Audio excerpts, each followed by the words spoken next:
Boas tardes, boas noites. Dando continuidade à leitura do livro A Caminho da Luz de Emmanuel, estamos entrando aqui no estudo a respeito do feudalismo, né?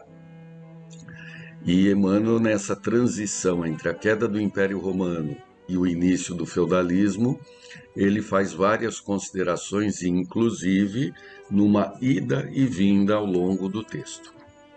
Então vamos lá. Terminamos na última reunião falando da obra de Carlos Magno, que numa tentativa de retomar o que seria o Império Romano, até denominado pai da Europa na época, né? Isso nós estamos falando alguma coisa já do século VI, né? Quinto para o sexto. E aí agora vamos entrar exatamente no feudalismo, em função do retorno de Carlos Magno para o mundo espiritual. Como um antigo César de Roma, ele tinha uma experiência de arregimentar e administrar a coisa pública, se assim ainda a gente pode falar, né? Mas não acabou conseguindo implantar isso para servir dos séculos seguintes. Então vamos lá ler um pouco sobre o feudalismo. Depois das nobres conquistas atenienses em matéria de política administrativa, depois das grandes jornadas do direito romano à face do mundo, custa-se a entender o porquê do feudalismo, que se estendeu pela Europa desde o século VIII até o século XII, figurando-se ao estudioso da história como retrocesso de toda a civilização. Aqui Emmanuel colocou em dois períodos, século VIII ao XII, né? Porque na história se divide, na história lá da escola, em Alta Idade Média e Baixa Idade Média. Alta Idade Média é aquela em que estão caracterizadas os valores da Idade Média, quais sejam a exploração da terra, uma vida rural, né, a existência do servo em relação ao senhor feudal, as relações que eles tinham de subserviência, né? E do século XII em diante, até o século XVI, né, praticamente, o que houve é um declínio desses valores com a abertura das rotas, a interligação entre as cidades, e aí a retomada, né, o fortalecimento dos burgos das cidades, né? E até então o ponto básico do feudalismo é o feudo, que é regido por um senhor feudal, o castelo e as terras em volta, né? E as cidades, elas praticamente definharam. A partir do século XII, essas rotas entre esses locais foram construídas ou reabertas, e há um fortalecimento da cidade, por isso que se chama Baixa Idade Média, né? É quando os valores já estão sendo deixados para trás. Então, vamos retomar aqui o que Emmanuel coloca. Apesar de toda a experiência grega, né, da filosofia, apesar de toda a experiência romana da família e da administração e do direito, por que a Idade Média, né? E é o que ele está tentando passar-nos, né? Continua ele. Toda a unidade política desaparece nesses tempos de luzidas lembranças para a humanidade. A propriedade individual jamais alcançou tamanha importância e nunca a servidão moral ganhou tão forte impulso. Com semelhante regime, as lutas fratricidas tiveram campo largo no território europeu, disputando-se uma hegemonia que jamais chegava na equação dos movimentos bélicos. Somente as poucas qualidades cristãs da Igreja Católica conseguiram atenuar o caráter nefasto dessa situação, instituindo-se as chamadas tréguas de Deus, obrigando os guerreiros ao repouso em determinados dias da semana, com o objetivo de comemorar as passagens da vida de Jesus Cristo e defendendo-se a paz com a periódica cessação das hostilidades. Né? Porque, como a propriedade passa a ser muito importante, as disputas sobre o controle eram comuns, né? São guerras que se estendiam por muitos anos, né? E sempre utilizando, e não é essa guerra que a gente conhece hoje, eram basicamente, os soldados eram camponeses com as suas enxadas, facões, né? Então, sob comando do senhor feudal, que era, no fim, quem se beneficiava da situação, né? Só para a gente ter uma ideia, né? Eu separei aqui. Nesta época, então a gente já explicou uma vez, né? Então tinha lá, ainda no Império Romano, ainda em Roma, né? No século V, lá 400 e poucos depois de Cristo, os bárbaros começam a invadir Roma e esses cidadãos romanos, senadores, políticos, né? Os patrícios, todos eles tinham as suas propriedades rurais, né? Então, o que acontecia? Com as invasões das cidades, eles iam se refugiando nas suas fazendas, né? E iam levando as coisas da cidade para a fazenda e fortificando essa fazenda. Com o passar das décadas e dos séculos, essas fortificações foram se tornando os castelos, né? E a cidade, uma vez caída, né, uma vez derrubada e tomada pelos bárbaros, esses senhores feudais agora, né, se encastelavam literalmente, né? E todos aqueles que dependiam dele, através da subserviência, o servo, né, quem serve, ficava rodeado ali naquele castelo, trabalhando no campo. Então são três os pilares do feudalismo, né? Vocês aprenderam na escola, que é a talha, banalidade, corveia, entre outros. Tinham outros institutos que davam um direito ao senhor feudal de vida e morte, né? Sobre os seus súditos, né? Então era a corveia. O que é a corveia? É que determinava que o servo deveria trabalhar sem remuneração nos cultivos senhoriais em alguns dias da semana, né? A outra, a talha, definia que uma parcela do que os servos produziam seria entregue ao senhor. Então o cara já tinha que trabalhar durante a semana e alguns dias para o outro lá. E quando ele trabalhava sozinho ainda tinha que pagar, né? E a banalidade, que era a taxa paga pela utilização dos equipamentos do feudo, como forno, moinho e outras coisas, né? Então ele produzia e ainda tinha que pagar pelo uso do beneficiamento do que ele produzia. Talha, banalidade e corveia. Entre outros, já falei, né? Então tinha, né, os servos casavam, a primeira noite era do senhor feudal, eram umas maluquices. Muito parecido com o que ocorreu no Brasil colônia, né? No Brasil não teve feudalismo, era outra época.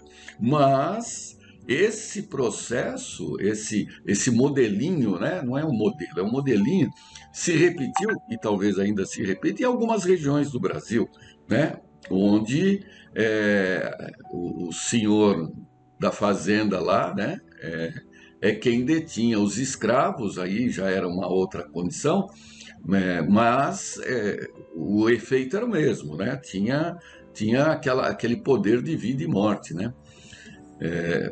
Quer dizer, aqueles senhores feudais, alguns deles repetiram os erros nas nossas terras, né? Vamos continuando aqui com Emmanuel. Razões do feudalismo. Esse regime, todavia, é facilmente explicável. A missão de Carlos Magno houvera sido organizada pelo plano invisível, como uma das mais vastas tentativas de reorganização do Império do Ocidente. Mas, observando-se a inutilidade do tentame, em virtude do endurecimento da maioria dos corações, as autoridades espirituais, sob a égide do Cristo, renovaram os processos educativos do mundo europeu. Então, no início da civilização atual, chamando todos os homens para a vida do campo, a fim de aprenderem melhor no trato da terra e no contato da natureza, Só o feudalismo podia realizar essa obra, e as suas normas, embora grosseiras, foram aproveitadas na escola penosa das aquisições espirituais, onde a reflexão e a sensibilidade iam surgir para a construção do edifício milenar da civilização do Ocidente. Então, veja, é um processo educativo, né? Nós passamos por um processo educativo individual e coletivo, né? As ações todas, elas têm um comando, né? Elas têm, não é um comando de controle, mas é um comando de condução, né? De indução. Então, se o indivíduo tem que valorizar a existência, porque o Império Romano, o que acontecia? Cada vez que o Império se expandia, o que ele fazia nos povos conquistados era criar uma cidade. Né? Por que a cidade? Porque a cidade, né, é uma artificialidade, mas que traz algum conforto em relação a viver na natureza. Porque é fácil falar que a natureza é legal, tal, mas se a gente for viver novamente no campo, nós vamos encontrar uma série de problemas que a gente já nem está mais acostumado e nem quer conviver com isso. Com insetos, animais, perigo, né? A incerteza, depender só da chuva, do sol para poder comer, né? Porque é uma dependência direta, você não, os estoques são difíceis. Então, viver na natureza não é tão simples assim. É bucólico, é bonito, tudo, mas a cidade ela traz conforto, sem dúvida, né? Ela tende a trazer segurança. Ela tende a trazer uma série de benefícios né, que nem precisamos discorrer aqui. E era isso que os romanos faziam. Eles, cada vez que chegavam, eles construíam uma cidade com água encanada, esgoto, tudo isso. Né? Não era água encanada no cano como nós, mas, enfim, distribuía-se a água, né? E cuidava também dos prédios e tudo mais. Ora, quando os homens negam isto, né? Eles negam isso, eles não querem viver nisso, né? Não querem a cidade. Então, o que acontece? Então, vai valorizar a cidade. Como que você valoriza a cidade? Vivendo de novo na natureza. E a Idade Média é essa indução. Volta-se então para a terra. E aí vai se perceber o que é andar no barro, as pestes, as pragas, né? Rato, a falta de higiene. E com isso vai criar uma nova reflexão para valorizar a vida na cidade, a vida no burgo, né? É um pouco mais longe, não é vida burguesa no sentido que se pejora nos movimentos ideológicos aí, né? Todos nós somos burgueses, porque todos nós queremos viver numa cidade, num burgo. Só que é muito mais que isso hoje, né? Os valores não se dividem mais em camponeses e burgueses, é outra coisa, né? Tem um fracionamento enorme nos campos sociais, como os filósofos contemporâneos colocam, né?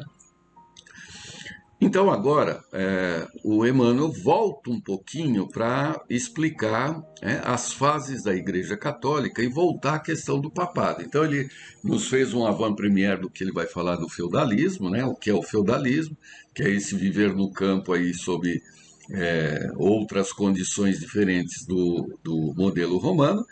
E agora ele vai ainda fazer uma retomada. Capítulo 18. Os abusos do poder religioso. Fases da Igreja Católica. Apesar dos numerosos desvios da Igreja Romana, que esquecera os princípios cristãos tão logo que chamada aos gabinetes da política do mundo, nunca o catolicismo foi de todo abandonado pelas potências do bem no mundo espiritual. Advertências inúmeras lhe foram enviadas em todos os tempos da sua vida histórica, pela misericórdia do Cristo, conduído da impiedade de quantos, sob o seu nome, manchavam o altar dos templos. Enquanto esteve... Só um instantinho aqui para eu acompanhar o tempo, senão vou me perder. Quantos... Vamos lá. Advertências inúmeras lhe foram enviadas em todos os tempos da sua vida histórica, pela misericórdia do Cristo, conduído da impiedade de quantos, sob o seu nome, manchavam o altar dos templos. Enquanto esteve subordinada aos imperadores de Constantinopla, a instituição católica trabalhou para libertar-se de semelhante tutela, procurando a mais ampla independência espiritual, somente conseguida depois do Papa Estevão II, em 756, com a organização do chamado Patrimônio de São Pedro. Então é quando a Igreja Católica, né, sediada em Constantinopla, que era o Império Romano do Oriente, se desprendeu completamente, né, da influenciação da Igreja Católica do Ocidente, né, de Roma. A esse tempo, os vários soberanos da época dispunham da Igreja de acordo com seus caprichos pessoais, conferindo dignidades eclesiásticas às consciências mais apodrecidas. A sede do catolicismo se transformara em vasto mercado de títulos nobiliárquicos de toda a espécie. Até depois do século X, semelhante situação de descalabro moral marchava para a frente num crescente espantoso. Os apóstolos do Divino Mestre, nas claridades do infinito, deploram semelhantes espetáculos de indigência espiritual e promovem a reencarnação de numerosos auxiliares da tarefa remissora, nas hostes da regra de São Bento. Esses missionários da verdade e do bem operam a restauração do Monte de Cluny, de onde sairiam pensamentos novos e energias regeneradoras. Bem, então, só para ser redundante, né? A Igreja Católica ela acaba se dividindo, né, no Império Romano, em Constantinopla, e continua aquela parte do Império Romano, aquela parte da Igreja Católica Romana, a partir de Roma. Essa do Ocidente, a partir de Roma, virou um caos, né? Tanto que isso se estende até, vamos falar assim, até o final da Idade Média e começo da Idade Moderna, né? Se hoje vocês têm a possibilidade de assistir aí a essas séries, né? São situações que a gente é o caso de vergonha alheia, né? O que os papas fizeram, um horror, né? Já na Igreja Católica do Oriente, ela foi mais preservada, com essa autonomia, essa independência, ela manteve muito mais os princípios cristãos, né? Primitivos. Já o que aconteceu na Igreja Romana, então, está aquele caos, então o que Jesus coloca? Começa a enviar emissários sob as regras de São Bento. Então, o que são as regras de São Bento? Já comentamos uma vez, São Bento, né, era um monge que foi convidado a dirigir um monastério e, a partir dessa experiência, ele acabou montando outros monastérios, né, e ali se refugiavam aqueles que mantinham as escritas do Cristo, né? Os livros, os conhecimentos. Eram esses monastérios que alimentavam as igrejas, né? Isso tudo na Idade Média, lá mexendo no campo, né? Com o lema, né? Quais são as regras de São Bento, né? Ora et labora, né? Oração e trabalho. Como é que a gente se torna um cristão ativo, né? O que é ser um cristão? É orar e trabalhar. Não adianta só trabalhar sem se ligar a Deus. Não adianta só ficar ligado a Deus sem atuar na sua volta, né? Sem interagir, sem mergulhar na sociedade. Esse lema se mantém até hoje e é alguma coisa assim que inspira muita gente, muitas instituições e assim por diante. Só para vocês terem uma ideia, o famoso discurso de formatura dos alunos da Escola São Francisco no começo do século, em que se faz referência, né, a esse Rui Barbosa, que quem escreveu esse discurso, né, ele faz referência a São Bento através da oração e trabalho, né? Muito bem. O mosteiro de Cluny, né, já é um daqueles que teve início no tempo de São Bento, que era em torno do ano 500, 530, né? E esse mosteiro de Cluny, ele foi seguindo e ele foi base para o desenvolvimento de algumas ideias, né? Ele e outros mosteiros, né? Monastérios, para a gestação das ideias das cruzadas 400 anos depois disso, né? Foi um período muito longo, dentro da Idade Média, né? Muito bem, ainda temos algum tempo, está estourando.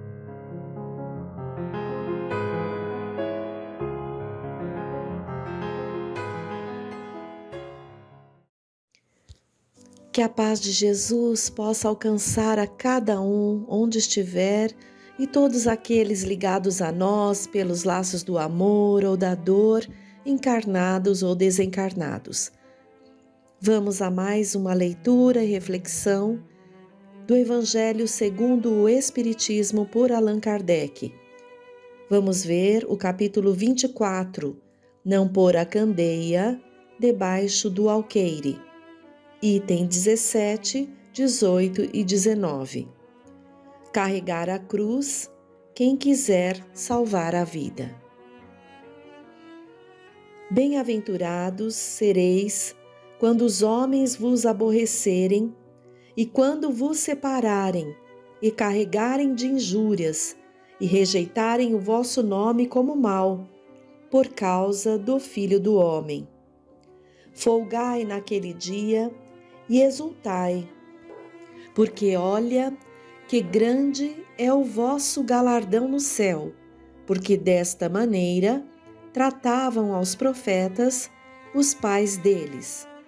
Item de Lucas, capítulo 6, versículos 22, 23. E chamando a si o povo, com seus discípulos, disse-lhes: Se alguém me quiser seguir, negue-se a si mesmo e tome a sua cruz e siga-me. Porque o que quiser salvar a sua vida, perdê-la-á. Mas o que perder a sua vida por amor de mim e do Evangelho, salva-la-á. Pois de que aproveitará ao homem se ganhar o mundo inteiro e perder a sua alma? Marcos, capítulo 8, 34, 36 e semelhante em Mateus, capítulo 10, 39 e João, capítulo 12, 24, 25. Regozijai-vos, disse Jesus, quando os homens vos odiarem e vos perseguirem por minha causa, porque sereis recompensados no céu. Essas palavras podem ser interpretadas assim: Sede felizes quando os homens, tratando-vos com má vontade, vos derem a ocasião de provar a sinceridade de vossa fé, porque o mal que eles vos fizerem resultará em vosso proveito. Lamentai-lhes a cegueira, mas não o amaldiçoais. Após isso, acrescenta: Tome a sua cruz aquele que me quer seguir. Isto é, que suporte corajosamente as tribulações que a sua fé provocar, pois aquele que quiser salvar a sua vida e os seus bens, renunciando a mim, perderá as vantagens do reino dos céus, enquanto os que tudo perderem aqui embaixo, até mesmo a vida, para o triunfo da verdade, receberão na vida futura prêmio da coragem, da perseverança e da abnegação. Mas, para os que sacrificam os bens celestes aos gozos terrenos, Deus dirá: já recebestes a vossa recompensa. Então, queridos companheiros, vamos a algumas reflexões. Esse item, carregar a cruz, quem quiser salvar a vida, nos lembra que devemos suportar corajosamente as tribulações que nos são apresentadas ali. E aí, precisamos pensar um pouquinho. Deus, esse Pai de amor e bondade, Criador de tudo e de todos, escolheu nos criar para que alcançássemos ao longo das nossas experiências a perfeição relativa. Já vivenciamos essas experiências em mundos mais primitivos, antes disso de formas mais primitivas, e agora estamos no mundo de provas e expiações. Provas porque precisamos ser provados naquilo que aprendemos ou que achamos que já aprendemos. E expiações porque precisamos muitas vezes reparar as situações por nós causadas, por não termos aprendido devidamente determinadas lições. Nos equivocamos muitas vezes nas nossas relações, conosco mesmo, com o próximo, com o planeta, com a natureza. E aí, as oportunidades que temos através das existências no corpo físico para buscarmos a nossa trajetória e chegarmos à perfeição relativa. Cada um de nós recebe, então, no momento em que Deus aprova, a oportunidade da existência. E ainda no plano espiritual, muitos de nós compartilham com a espiritualidade amiga quais serão ali as provas do nosso caminho, quais serão os momentos em que poderemos ali muitas vezes fazer a nossa reparação. E recebemos então a oportunidade, recebemos então a cruz que solicitamos e imploramos para carregar em mais uma experiência. E muitas vezes, mesmo nós que estamos ali abraçados com essa doutrina tão esclarecedora, reclamamos, blasfemamos, nos revoltamos.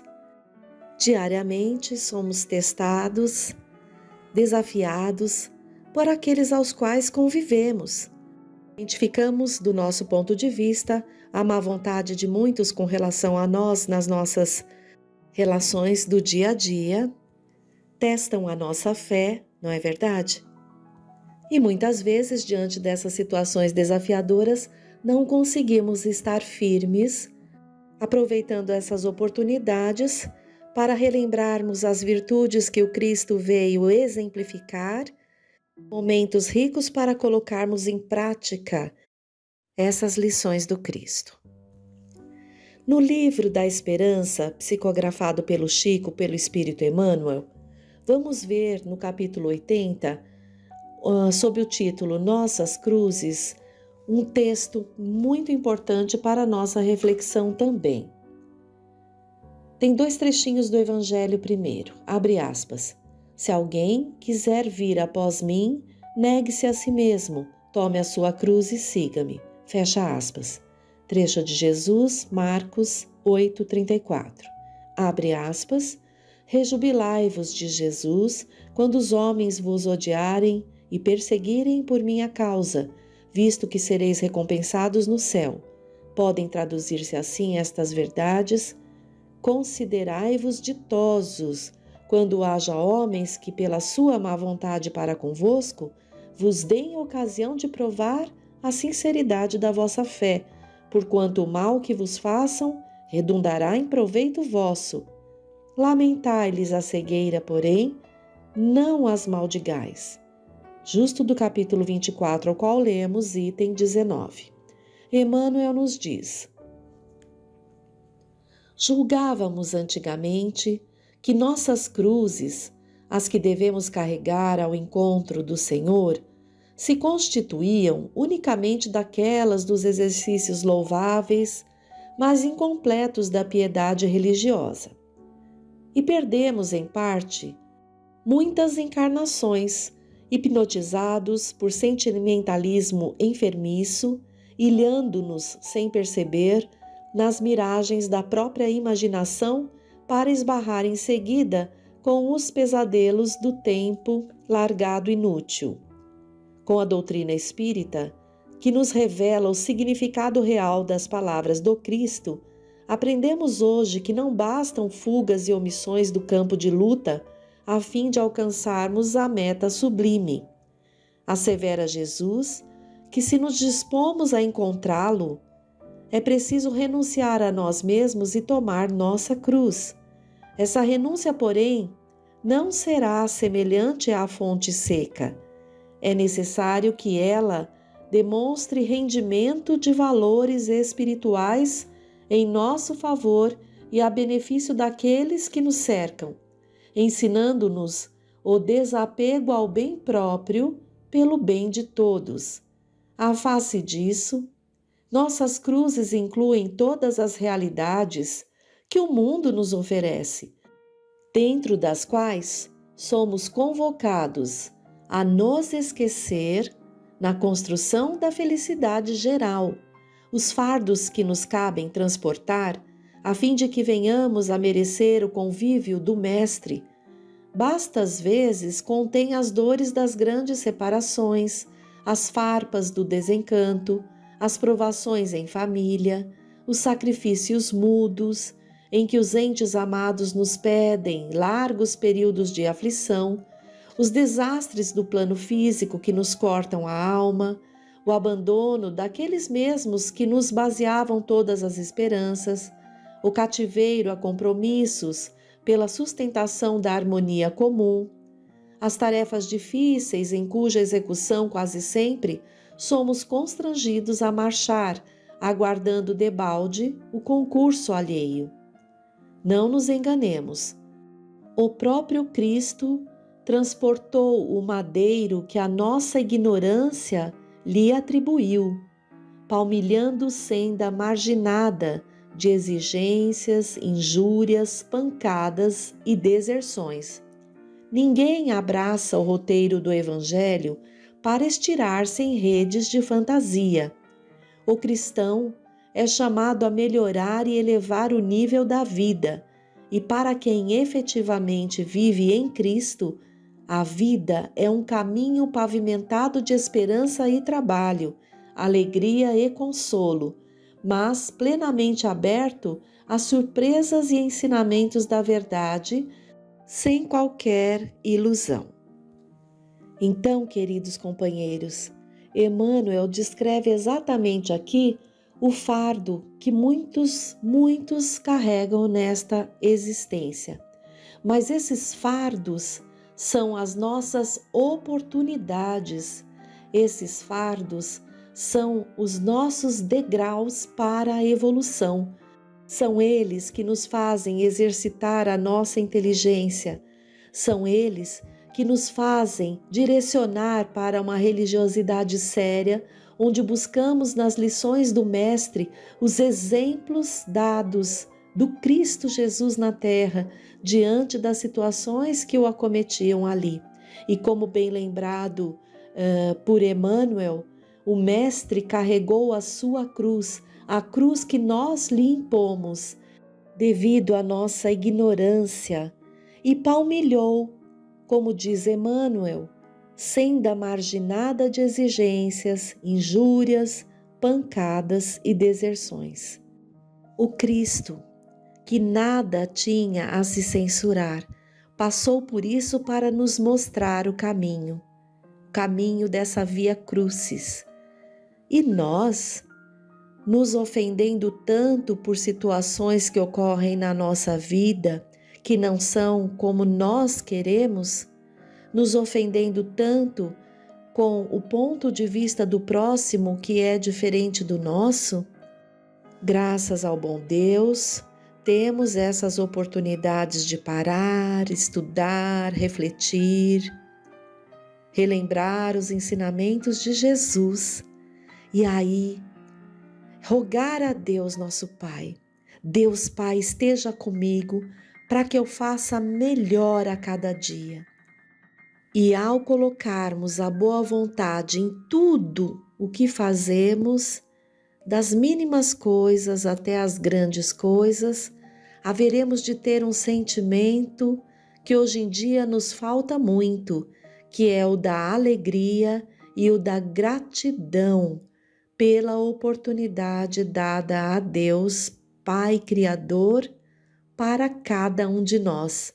E diante das provas, nos colocaremos numa postura diferente, numa postura mais firme, porque já sabemos que o que nos chega difícil para nós deve-se ao fato de termos realizado plantações no passado e agora devemos ter ali diante de nós a colheita. Então, que possamos, nesta colheita por vezes tão dolorosa, conhecer que nela não há apenas dor, mas aprendizado, o que nos vai favorecer a plantar melhores sementes, para que posteriormente possamos ter colheitas mais fartas do bem. Que Deus Pai esteja então junto ao coração de cada um de nós e que possamos buscar muito esse sentimento de gratidão, alegria, dando valor às nossas experiências, as quais esse Pai maravilhoso nos confiou. Ele acreditou e acredita em cada um de nós, na nossa condição de filhos ainda imperfeitos, mas com toda a possibilidade de aprender e alcançar a perfeição relativa junto a esse Pai amoroso. Até o próximo encontro.